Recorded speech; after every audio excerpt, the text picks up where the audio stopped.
biggest migration crisis right now is still in Africa and the Middle East. That is where most of the people are on the move. So the biggest challenge is there. There's still a lot of people moving across South Asia as well. If you think of the Rohingya, for example, in Myanmar. And of course, we have one very large exodus of people that is going on in the Western Hemisphere.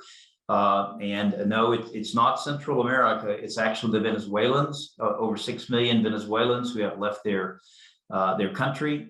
One of the biggest concerns for the global community is the effect of climate change on forced migration.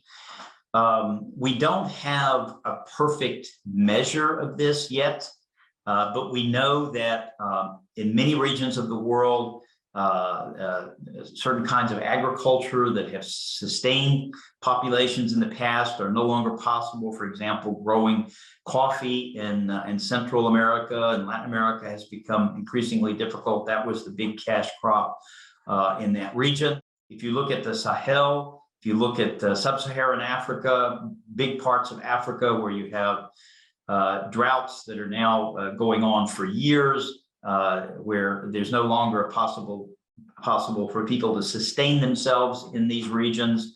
And again, they don't have any choice but to move. They have to go somewhere in order to survive. There's no global regime for climate refugees. There is no such thing legally as a climate refugee. The Refugee Convention still looks only at people who are fleeing persecution, not people who are fleeing, because they can no longer provide for themselves because agriculture doesn't work anymore. The climate is too harsh. So this is going to be a big issue for many regions and for the international community going forward.